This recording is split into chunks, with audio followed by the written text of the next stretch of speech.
Imagine for a moment that you're standing in the middle of a bustling city street during rush hour. Cars are honking aggressively, people are pushing past you with frustrated expressions, and you've just received a text message that your important meeting has been canceled at the last minute. Your heart starts racing, your palms become sweaty, and you feel that familiar surge of anger and helplessness washing over you. Sound familiar?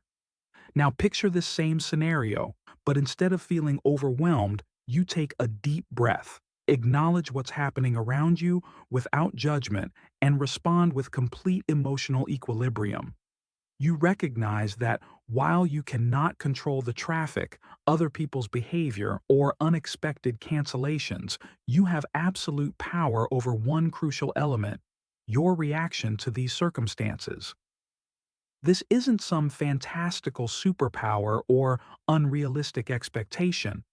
This is the practical wisdom of Stoicism, an ancient philosophical school that has been teaching people how to achieve emotional resilience for over 2,000 years.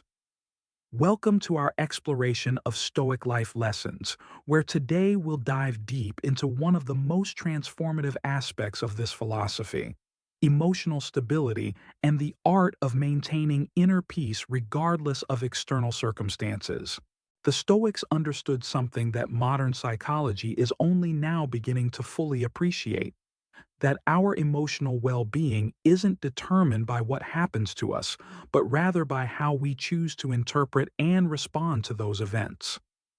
Founded in ancient Athens around 300 BCE by Zeno of Citium, Stoicism wasn't developed in ivory towers by detached academics. Instead, it was forged in the real world by people facing genuine hardships. Marcus Aurelius wrote his famous Meditations while leading military campaigns on the Roman frontier. Epictetus developed his teachings after experiencing slavery and physical disability.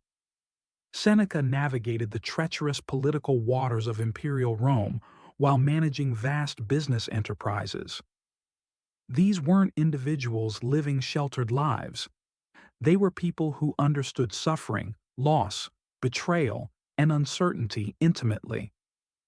Yet they discovered something remarkable: that within every human being lies an unshakable fortress of inner strength that no external force can breach, provided we learn how to access and cultivate it. The Stoic approach to emotional stability isn't about suppressing feelings or becoming an emotionless robot. This is perhaps one of the most misunderstood aspects of Stoicism in popular culture. True Stoic emotional resilience involves developing a sophisticated understanding of our emotional responses, learning to distinguish between what deserves our emotional investment and what doesn't, and cultivating the wisdom to respond rather than merely react to life's inevitable challenges.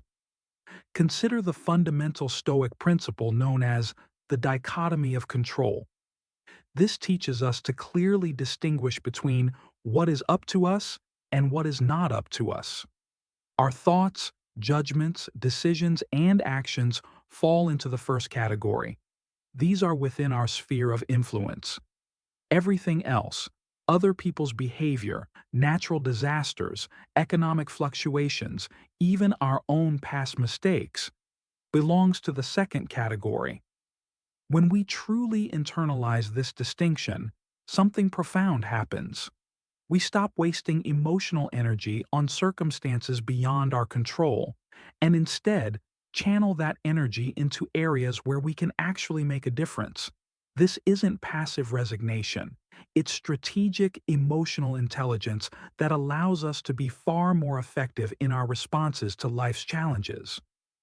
Throughout this exploration, we'll discover practical techniques that you can implement immediately to begin developing your own emotional fortress. We'll examine how ancient Stoic practices can be seamlessly integrated into modern life, helping you navigate everything from workplace stress and relationship conflicts to major life transitions and unexpected crises. The journey toward emotional stability isn't about achieving a state of perpetual calm. It's about developing the resilience to weather any storm while maintaining your core sense of peace and purpose.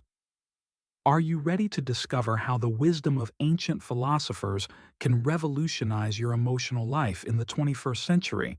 So, what exactly does it mean to think like a Stoic? And how does this ancient mindset create the foundation for emotional stability that seems almost superhuman to our modern sensibilities?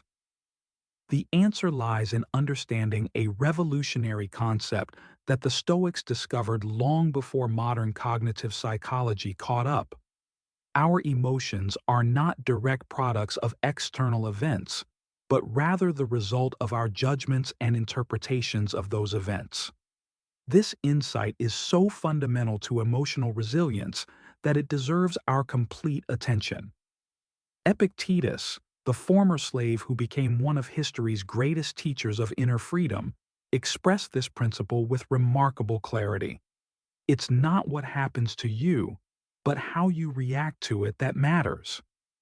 But let's go deeper than this often quoted phrase and explore what this actually means in practice. When something occurs in our external environment, let's say a colleague takes credit for your work during an important presentation, there's a split second between the event itself and your emotional response. In that microsecond lies infinite possibility. Most people experience this sequence unconsciously. Event happens, emotion erupts, reaction follows. The Stoic learns to slow down this process and insert conscious choice into that crucial gap. The Stoic doesn't deny the initial flash of anger or disappointment. These are natural human responses. Instead, they examine that emotion with the curiosity of a scientist studying an interesting phenomenon. They ask themselves, what judgment am I making about this situation that's creating this emotional response? Is this judgment based on facts or assumptions? Is this emotion serving my highest good and helping me respond effectively? This process isn't about intellectual analysis that disconnects us from our humanity. Rather, it's about developing what the Stoics called prosoche, a continuous mindful attention to our inner state that allows us to maintain our equilibrium while fully engaging with life's challenges. Marcus Aurelius, writing in his personal journal that would later become the Meditations, captured this beautifully. You have power over your mind, not outside events. Realize this, and you will find strength. But he wasn't advocating for a retreat into mental isolation. He was describing a dynamic engagement with reality that puts us in the driver's seat of our own experience. Let's explore how this works with a practical example. Imagine you're stuck in traffic and running late for an important appointment. The conventional response might involve frustration, anxiety about the consequences, anger at other drivers, and a cascade of stress hormones flooding your system. The Stoic response begins with immediate recognition. I am experiencing frustration because I am judging this traffic jam as something that shouldn't be happening. But here's where Stoic wisdom becomes practical magic. The Stoic realizes that traffic jams are a normal part of urban life. They're not personal attacks or cosmic injustices. They're simply events that occur according to natural laws of cause and effect. Fighting against this reality is like being angry at gravity for making objects fall downward. This doesn't mean the Stoic becomes passive or indifferent. Instead, they immediately shift their focus to what they can control in this moment. They might use the time for reflection, call ahead to reschedule the appointment, practice breathing exercises, or simply appreciate having a few unexpected minutes of solitude. They transform a situation that could drain their emotional energy into an opportunity for practicing their philosophy. The Stoic mind operates from what we might call the view from above, a perspective that sees individual events within the larger context of life's natural flow. This broader view doesn't minimize the importance of our goals and responsibilities, but it prevents us from being emotionally hijacked by temporary circumstances. Seneca, who balanced his philosophical practice with the demands of political life and business management, understood this balance perfectly. He wrote, "Every new beginning comes from some other beginning's end." This perspective allows us to see setbacks as transitions, failures as learning opportunities, and conflicts as chances to practice our virtues. The beauty of developing this Stoic mindset is that it creates what psychologists now call cognitive flexibility, the ability to adapt our thinking to changing circumstances without losing our core stability. When we stop demanding that reality conform to our preferences and instead learn to work skillfully with whatever arises, we discover a freedom that no external circumstance can touch. But how do we actually cultivate this mindset in our daily lives? How do we train ourselves to think like ancient philosophers while navigating the complexities of modern existence? The answer lies not in grand gestures or dramatic philosophical revelations, but in the patient cultivation of daily mental habits that gradually reshape how we perceive and respond to the world around us. Think of it as building a mental fortress, not to hide from life, but to create an unshakable foundation from which to engage with it fully.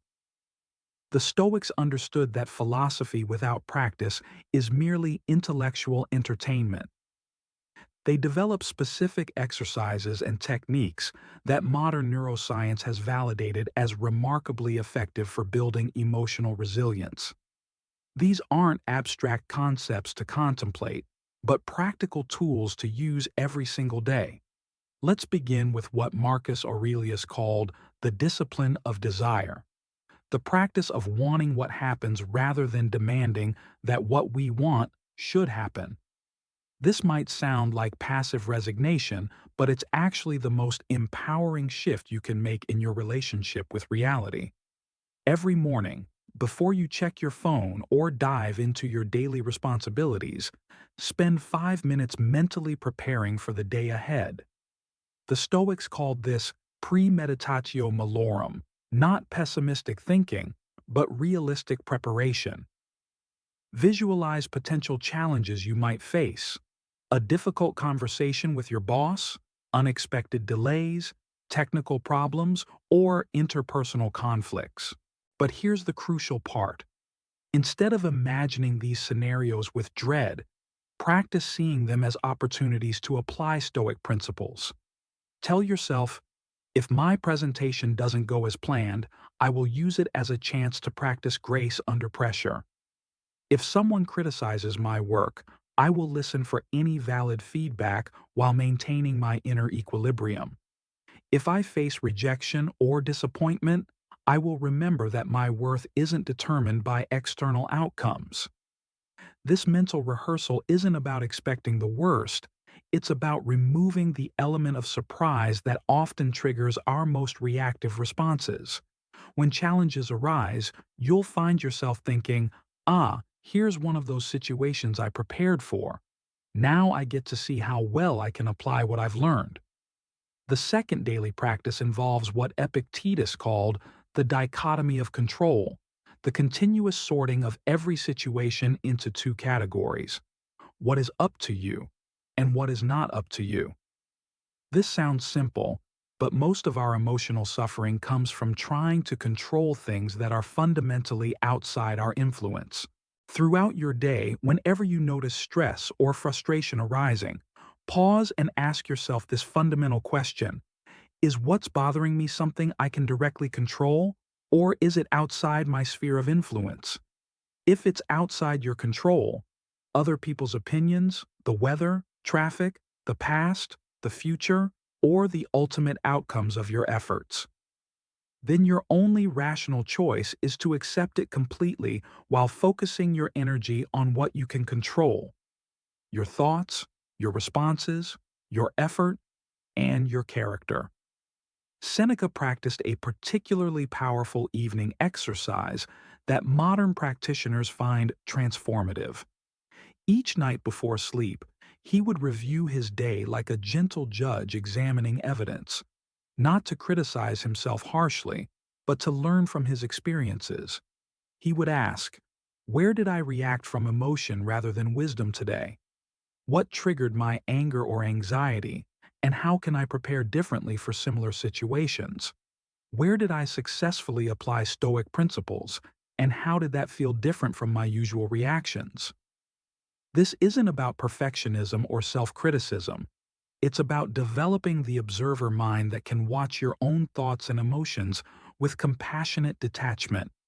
You begin to see your reactive patterns as fascinating psychological phenomena rather than unchangeable aspects of your personality. The third daily practice involves cultivating what the Stoics called sympathia, the recognition that we're all part of an interconnected whole. When someone cuts you off in traffic, instead of taking it personally, remember that they're probably dealing with their own stress, fears, or urgent circumstances. When a colleague seems hostile or dismissive, consider that their behavior likely reflects their internal state rather than an accurate assessment of your worth. This perspective doesn't make you naive or passive. It makes you strategically wise. You can address problematic behavior more effectively when you're not emotionally reactive. You can set boundaries more clearly when you're not taking things personally. You can communicate more persuasively when you understand that everyone is fighting battles you know nothing about. Perhaps most importantly, develop the habit of asking yourself throughout the day, how can I use this situation to practice virtue? Whether you're dealing with a minor inconvenience or a major crisis, there's always an opportunity to practice courage, wisdom, justice, or self-discipline. This transforms every challenge from a problem to be avoided into a training ground for character development. But what happens when these practices meet the real chaos of modern life? How do we maintain our stoic composure when facing genuine crises, relationship conflicts, or professional setbacks that seem to shake the very foundations of our carefully constructed inner peace?